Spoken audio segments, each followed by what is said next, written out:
I want to show you something that I call mirrored.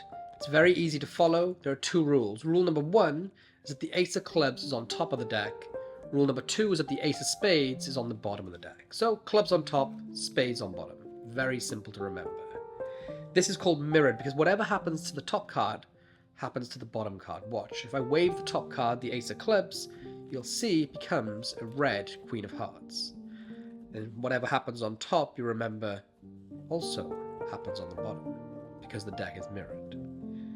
But I want to do something a little bit strange. Watch that queen of hearts. We're going to take the queen and place it on the bottom of the deck. No moves, nothing sneaky. All we have to do is just pause for a moment and wave.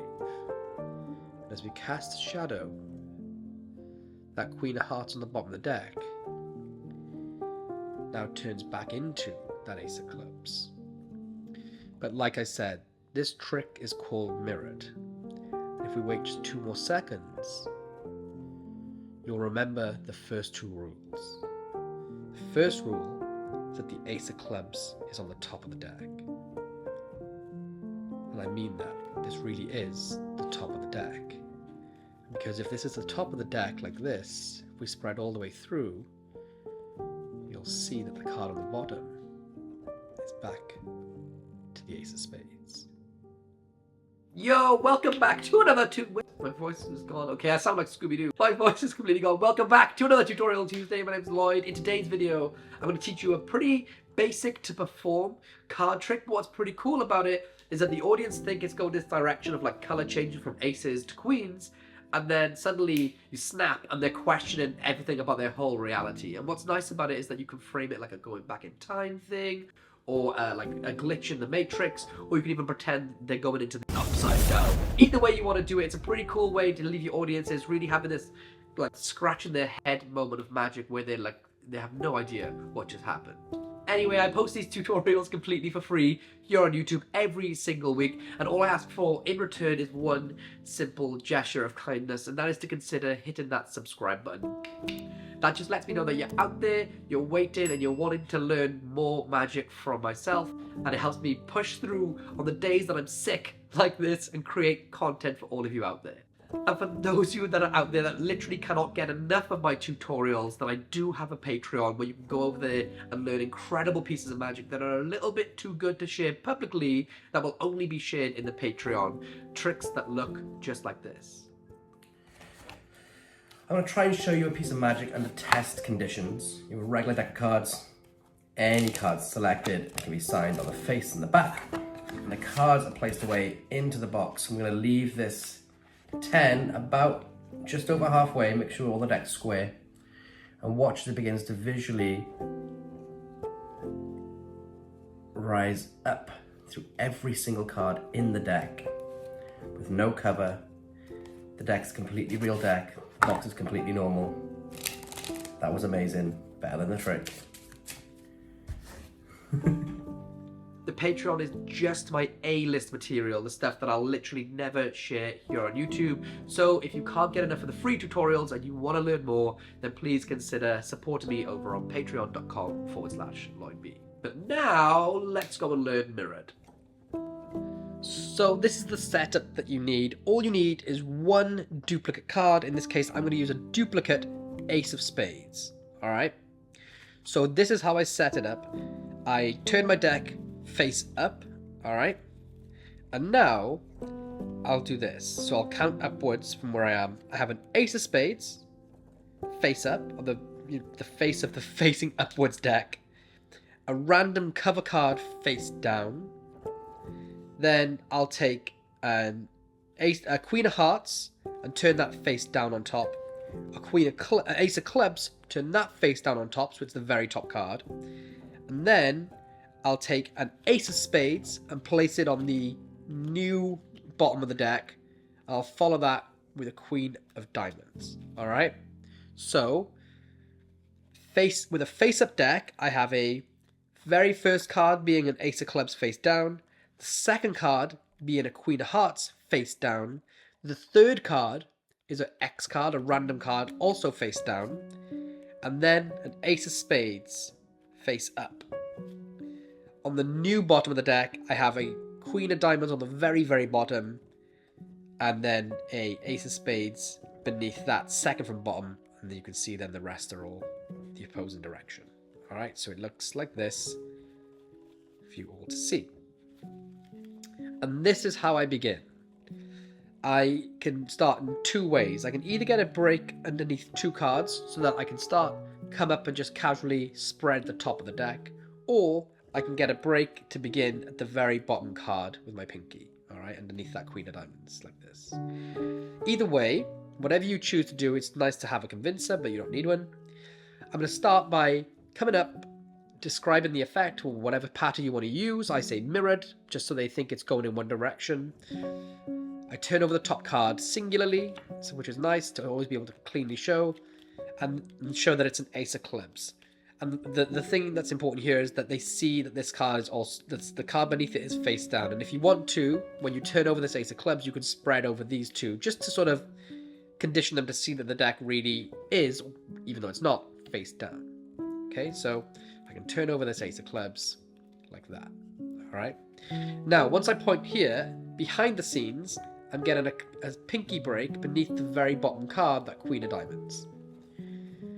Now, as I talk about this, I say the simple rules. Rule number one is that the ace of clubs is on top.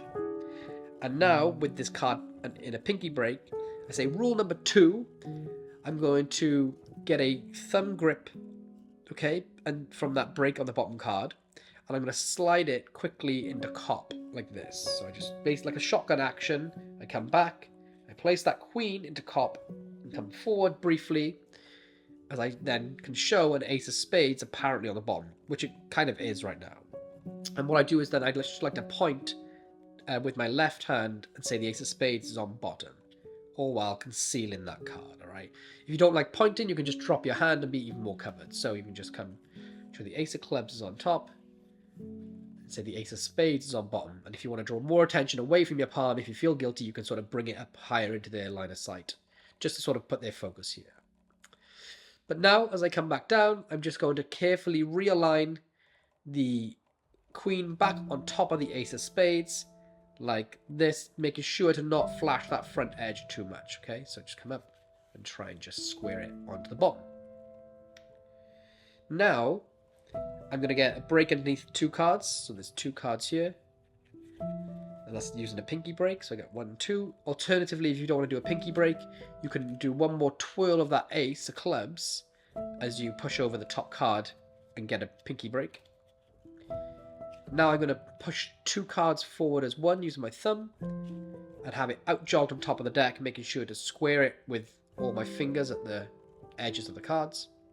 And now I'm going to perform a twirl change. Alright, so grabbing the card at the pipped corners, and if you're left-handed, at the blank corners, between my thumb and my middle finger, I grab the card here, and now I'm going to use the ring finger of my right hand to begin to push this card, and then I use my index finger of my right hand to just continue that twirl. But it's important to do the twirl at the right time. You kind of want to twirl the card over as if you imagine shaking the card from left to right, you want the twirl to happen as you come under their noses, almost like if you can see the frame of the video here, the twirl almost wants to happen just outside of their vision. So I don't want to twirl here as I shake, I don't want to twirl there. I want to shake maybe a few times, and then as I come out, just out their line of sight, twist it over, and it just stops them seeing what happens. Okay, so I come here, twirl it, and now I can show this. Now, after I've done the twirl change, I come back and re-grip it around all edges, so it gives this look of singularity, and I can drop it on top of the deck. There's that double. Now I can twirl that singularly one more time and show that it's on top, and say if this is on top, then that must mean that the other red queen is on the bottom. I can just turn that over, and this is a really nice display, and it's quite startling for people who haven't seen Magic before. Remember, most people think you're going to do pick a card, find a card tricks. Either way, I can now show this, and this is on bottom. Now I'm going to get another pinky break underneath the top two cards, and again, you can do that by twirling the top card and then getting a pinky break underneath the second card. And you're going to hold the deck in an overhand mechanics grip, and that's going to help you retain that pinky break underneath the top two cards. And what I'm going to do is swivel off these two cards as one. So I use my left hand thumb to push them both forward. You'll see there's two cards here. My left hand thumb is going to push them forward, and they're going to rotate around the middle finger of my right hand, which is holding everything in an overhand biddle grip. Okay, so here's my left hand thumb. It'll keep these square, and I can transfer then from my left hand thumb the two cards to my index finger.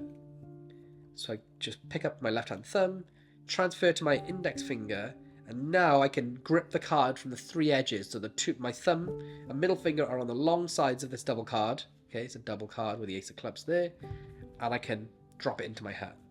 It sounds more difficult actually explaining it than it is to do. I'm pretty sure most of you can just do this quite easily. But again, I come here, I just twist it over. You don't want to show that ace of clubs as you do it. All right. So from here, I'm going to take that queen of hearts, and I'm going to very carefully now place it on bottom. So here I'm holding that double, making sure not to split it or flash it. And I just simply drop the deck on top. Now, I can use whatever pattern I want. I can cast a shadow or just wait. And now I say whatever's going to happen. The strange thing is, and this is what I like about the effect, they think it's going one way, and now it's going to go a completely different direction. I turn it over very cleanly, and I can show the ace of clubs. And now you get to recall them back to this moment of, remember the rules. If the ace of clubs is on top, then that must mean that the ace of spades is on bottom. But first you need to show to them that the ace of clubs is now on top. So you show the ace of clubs is here, boom. But you'll remember, blah, blah, blah, that actually the rules are the ace of clubs is on top of the deck.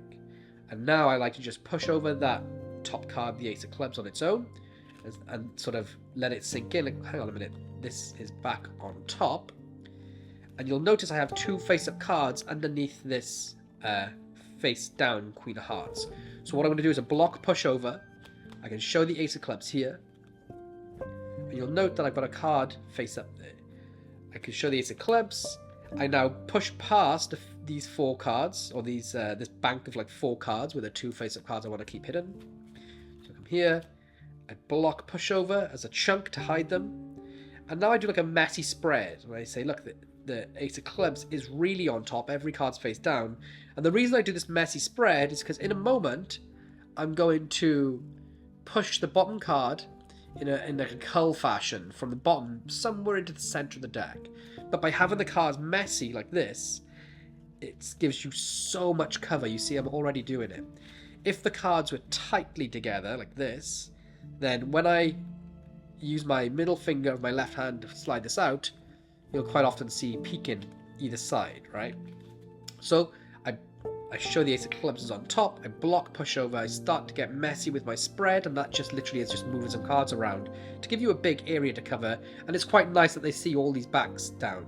And what you're going to do is basically kind of like a bottom deal sort of move. I have the pack in my left hand, the remainder of the pack in my left hand in just a dealer's grip, and I use my middle finger to pull back on the bottom card, so backwards, like away from the deck, and that's going to create like a little bit of a bubble in the card and get some like air under there, and now I can push forward and it'll just shoot out easily. Okay, so just to show you, I can pull back and it'll shoot forward. So I show here, from underneath I'm making a messy spread, and now I can just push forward, and my right hand fingers, middle finger and ring finger can just slide this into the spread, just anywhere. And now what I'm going to do is continue pushing cards on top of it, like that. So it gets buried into the middle of the spread, all the way like this. And I'm going to go all the way to the end to show that there's one card at the end, which has now been uncovered, which is that duplicate ace of spades. Okay. So I get to here, boom, now I can show the ace of spades is on bottom, and you have this beautiful display of, look, the ace of clubs is on top, and the ace of spades is now back on bottom, and everything comes full circle. And if you want to do another convincer, then you can turn this down, block push over a few, and then block push over through the middle so you don't expose the face-up card, which is now in the middle, which is there, and then go to there. So you block push over a few, chunk over the middle, and just show it like that, and the trick is done. So if you want to see it all at speed from the very top, let's do this. I have my duplicate ace of spades on the bottom with a cover card on top of that. I take my ace of clubs and queen of hearts. They're going to go on the bottom for a moment as I place the other ace of spades on face up on the top of the deck with the queen of diamonds here. Turn it all face over, and now I put that queen of hearts on top of the X card and the ace of clubs on top. And from the top, it looks a bit like this. If I want to come over, I say this is a trick I call mirrored, because everything's going to mirror itself. You have one rule or two rules. The first is that the ace of clubs is always on top of the deck. The second rule, and now I'm getting that break, is that the ace of spades always remains on the bottom of the deck. So very simple to follow. Ace of clubs on top, ace of spades on the bottom. Watch, whatever happens to the top card happens to the bottom card. In this case, the ace of clubs visually becomes that queen of hearts. That means the card on the bottom is now the queen of diamonds. Ta-da! But watch, we're going to do something strange. I'm going to take that queen of hearts, place it on the bottom of the deck just like this, and if we wait just a moment, look, that queen of hearts now becomes the ace of clubs again. But you remember the two rules. The two rules are very simple to follow. The first rule is that the ace of clubs is on top. Well, this is the bottom of the deck. Maybe we can change that, look. Now I can wave. Now I can show the ace of clubs is on the top again. And that's because all these cards are now face down. I can spread through and say, well, if the ace of clubs is back on top, that must mean the ace of spades is back on bottom. And there you have it. Don't forget, you have 48 hours left. That's 2 days left to head over to Fula.com, subscribe to the mailing list, and you could be in with a chance of winning an exclusive sold-out copy of my Meridian lecture notes. This is the Blackpool lecture notes. You literally can't buy these. They're sold out. I just have a small personal supply left. So head over to Fula.com and sign up to the mailing list, and a winner will be chosen in this Thursday's episode of Fula. I'll see you all very, very soon. Peace.